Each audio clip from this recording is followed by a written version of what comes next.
పహల్గాం ఉగ్రదాడి నిరసిస్తూ పట్టణంలో శాంతి ర్యాలీ. కీర్తిసాయి న్యూస్. చిత్తూరు జిల్లా పొంగనూరు పట్టణంలో హిందూ కుల సంఘాల ఐక్యత వేదిక ఆధ్వర్యంలో జమ్మూ కాశ్మీర్ పహల్గాం ఉగ్రదాడిలో ప్రాణాలు కోల్పోయిన వారికి నివాళులర్పిస్తూ శాంతియుత ర్యాలీ నిర్వహించారు. ఈ సందర్భంగా ఉగ్రవాదం నశించాలని నినాదాలు చేశారు. ఉగ్రదాడికి పాల్పడిన వారిని కఠినంగా శిక్షించాలని, ఉగ్రవాదులను సహకరించిన ప్రోత్సహించిన వారికి కఠినంగా శిక్షించాలని డిమాండ్ చేస్తూ పట్టణంలో ఆదివారం నగరీ ప్యాలెస్ నుండి ఎన్టీఆర్ సర్కిల్ వరకు పెద్ద ఎత్తున శాంతియుత ర్యాలీ నిర్వహించారు. పాకిస్తాన్ ప్రధానమంత్రి దిష్టిబొమ్మకు పాడి కట్టి పట్టణ పురవీధుల గుండా ఊరేగింపుగా తీసుకువచ్చి దహన సంస్కరణ చేశారు.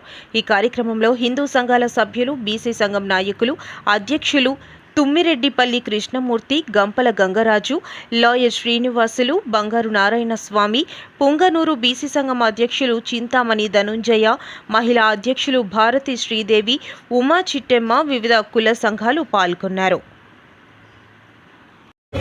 హైందవ సోదరులంతా కలిసి ఈ ప్రపంచంలో ఉన్నటువంటి హైందవ సోదరులందరికీ ఆంధ్రప్రదేశ్ చిత్తూరు జిల్లా పొంగనూరు నియోజకవర్గంలో జరుగుతున్నటువంటి ఈ పాకిస్తాన్ ఉగ్రవాదుల యొక్క అరాచకానికి ప్రాణాలు వదిలిన కుటుంబాలకందరికీ సంఘీభావం తెలియజేస్తూ ఈరోజు ఈ ర్యాలీని భారతదేశ ఆంధ్రప్రదేశ్ తరపు నుండి నారా చంద్రబాబు నాయుడు బీజేపీ ప్రభుత్వము మన నరేంద్ర మోడీ గారి దగ్గర నుండి మనము సంఘీభావం తెలిపే కనుకను ఈ ర్యాలీ చేయడం జరుగుతూ ఉన్నది.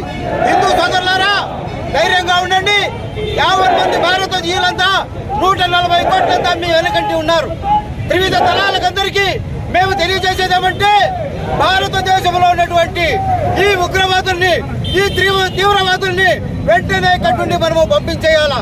లేకుండా పోతే భారతదేశాన్ని విచ్ఛిన్నం చేసేదానికి వీళ్ళంతా కంకణం కట్టుకుంటారని చెప్పి సందర్భంగా భారతీయులకందరికీ, హిందువులందరికీ తెలియజేస్తా ఉన్నాను. नरेंद्र मोदी जी, अमित शाह जी और चंद्रबाबू नायडू जी, पवन कल्याण जी, आंध्र प्रदेश से हमारे साथ हैं। हिंदुस्तान के भलाई के लिए और रक्षा के लिए आप सभी तुम्हारा साथ है। नरेंद्र मोदी जी, हमारी त्रिविध दल अधिपति को बोलो, आंध्र प्रदेश से है जो ही त्रिविध दल के सैनिकों ने आपके भलाई के लिए और भारत के भलाई के लिए, भारत को रक्षण करने के लिए आपके साथ है। वो ఉగ్రవాదులారా, మీకందరికీ తెలియజేస్తా ఉంటాం, రాబోయే కాలంలో భారతదేశం యొక్క సత్తా ఏదో చూపించేదానికి పాకిస్తాన్ యొక్క కుయుక్తుల్ని ఇన్ని సంవత్సరాలు భరించాం. వాళ్ళు ఉగ్రవాదులు తయారు చేసే కార్ఖానాని పాకిస్తాన్లో పెట్టారు. దాన్ని మేము తీవ్రంగా ఖండిస్తూ ఉంటాం.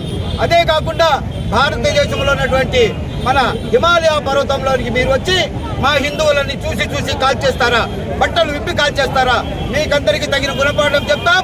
ఖబర్దార్ పాకిస్తాన్ ఉగ్రవాదులారా, మీకందరికీ తెలియజేస్తూ ఉంటాం.